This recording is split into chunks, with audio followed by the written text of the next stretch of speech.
Every video game playing fanboy that grew up with a Sega Genesis or Mega Drive as it's incorrectly known outside of the US knows about the Streets of Rage series, arguably one of the best beat-em-ups of the 16-bit era.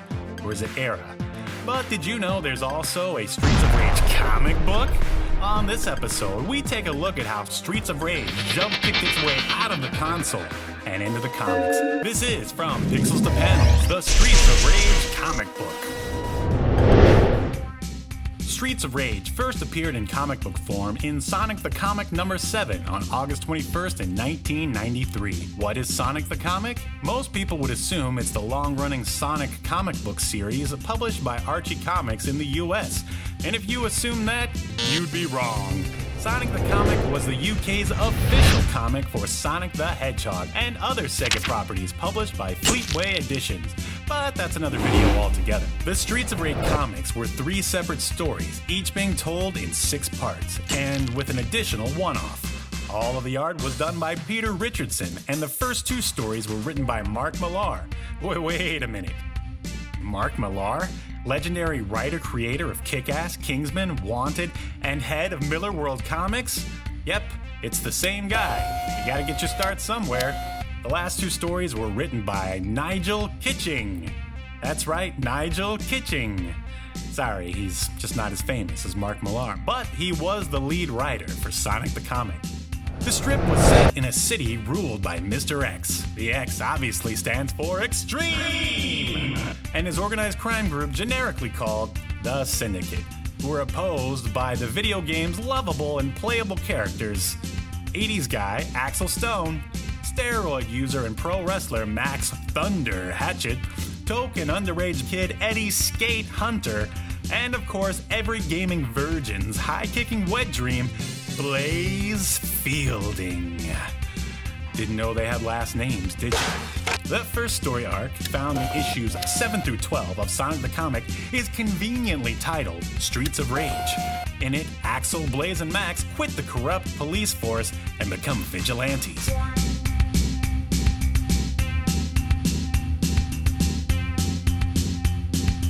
The next story arc, entitled Skate's Story, guess which character's in this one, can be found in issues 25 through 30 of Sonic the Comic.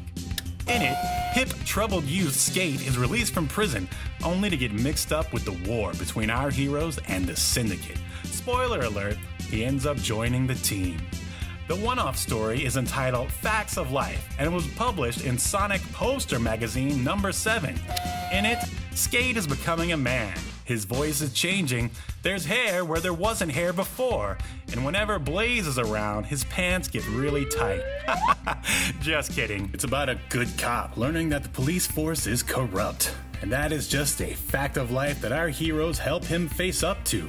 Wow, pretty dark for a kid's comic, but luckily, there are no corrupt police forces anywhere in the world. The final story arc, entitled The Only Game in Town, was published in issues 41 to 46 of Sonic the Comic. Mr. X is betting on which gang is going to kill our heroes first. My bet is for the Jets. They're always snapping their fingers and beating people up. Now, the question I'm sure you've been asking yourself, aside from am I wasting my life, is are these comics any good? The art by Peter Richardson is serviceable. You can tell who is who from the video game.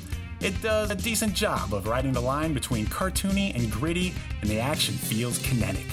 Now, as for the writing, the first 2 story arcs, Streets of Rage and Skate's Story by Mark Millar, come off like a typical action crime drama.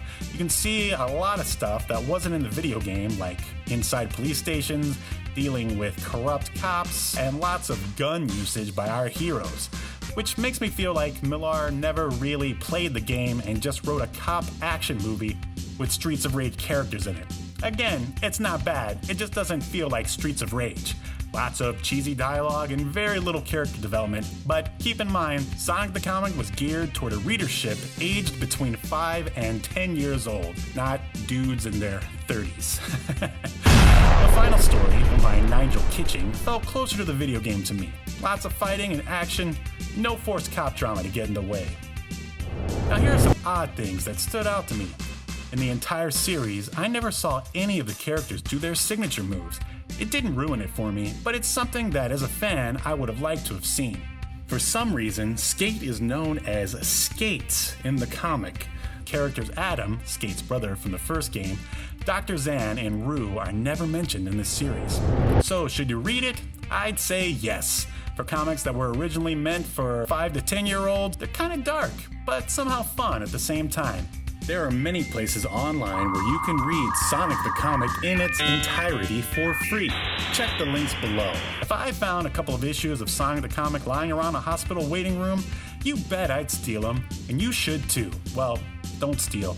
Go to a reputable comic shop and buy them there, if you can find them. If you'd like to read other comics similar to Streets of Rage, I'd highly suggest Burn the Orphanage, published by Image Comics. Other than that, much like the video game series itself, Streets of Rage the comic will continue to remain in pop culture obscurity, just waiting for Sega to pick it up, dust it off, and expose a new generation to the vigilante antics of Axel, Skate, Max, and Blaze. This has been From Pixels to Panels, Streets of Rage the comic. Thanks for watching. For more interesting video game documentaries, check out Wrestling with Gaming. For more about comics, there are plenty of other videos on this channel. And don't forget to subscribe. It's now GMO free.